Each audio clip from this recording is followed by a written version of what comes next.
welcome to this film review for The Perfect Candidate. This film may be a little bit tricky to find. I found it on the BFI website. It cost me £10 to rent. I've never paid that much money to rent a film in my life, so I was really hoping it would be good.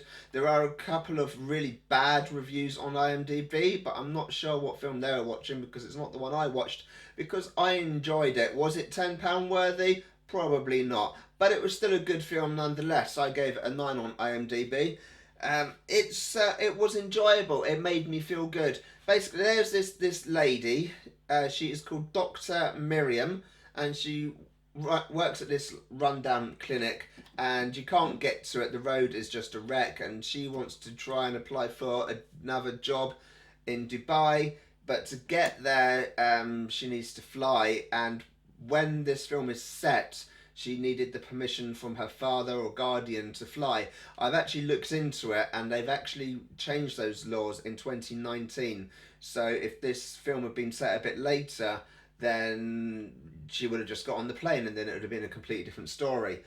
But in her efforts to try and get a flight permit, or whatever they call it, she ends up somehow becoming a candidate for a local election, and she kind of falls into it by accident. It's weird, but it does make sense if you watch it. And then she starts trying to campaign and get the road outside the clinic fixed. I enjoyed it. I actually did enjoy it. I thought it was well acted. I thought it was just a nice, enjoyable film. And she's basically showing how this stereotypes and the prejudice against women are quite strong still in Saudi Arabia. For example, they show a scene where she wants to talk to a group of men directly, and she's not allowed to do that, so they have to do a video link, and then the video goes down, so she goes in and speaks to them, and like, oh, this is just something you don't do. And when earlier on in the film she's trying to have a serious TV interview about her running for the election, and the interviewer, he's just fobbing her off basically.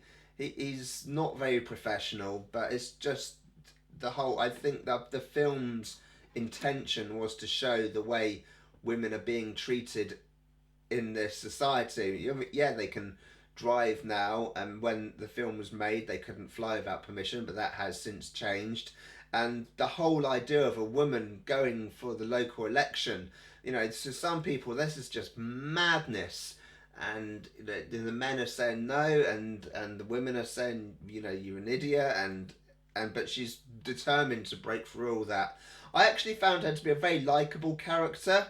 That really helped with the film. If I like the character, then that helps me enjoy the film. I've watched films where the film can be technically good, like it's all nicely directed and there's art and the camera work is all nice and everything, and it's a good story. But if I don't like the actual main person in the film, then that kind of takes all that away. It's kind of irrelevant. But I liked her. I think she is the sort of person that I could get on with. She seems like a nice person. I mean, she's a doctor, so you have to be fairly caring to be a doctor. And she's just determined to break down these barriers. The way the film ends suggests that she's going to go on to more things. I'm not saying that they've left it open for a sequel. I doubt very much that that's the way it is. But it's kind of like, you know, that she herself, in the universe that this film is set in, is going to go on and achieve much more greatness, because she's determined now to prove that women can do things. And I did enjoy it.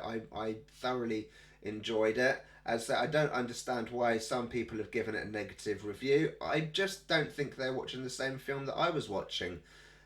I mean, yeah, it's all in Arabic, but I'm always watching films on this channel that I haven't got a clue what they're saying, so I'm used to reading subtitles, and so that isn't an issue. The actress who plays Dr. Miriam is called Mila Al-Zareni. I don't know why I try reading names off IMDb. I always butcher the names. She's only done a couple of features, so she's done this film, and if you scroll down her IMDb, there's only one other film called Azayuf. Again, I'm butchering that name. I'm sorry, I can't read very well, apparently. Anyway, but I think if she sticks to acting, she's gonna do a good job. I really enjoyed the way she portrayed the character and everything. And I'm just scrolling through the director, Hafay Al Mansour. Oh God, I butchered that probably. She wrote it as well. She's done quite a few things that look interesting. Might be worth a look into those things as well. Anyway, you didn't come here to watch me pronounce names really badly.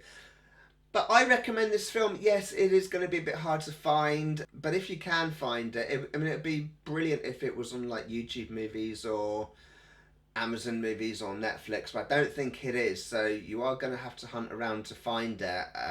It is in a few places. I say I found it on the BFI website, but that's the British Film Institute, so you might be in another country. But if you can find this film, I highly recommend that you watch it. It is enjoyable.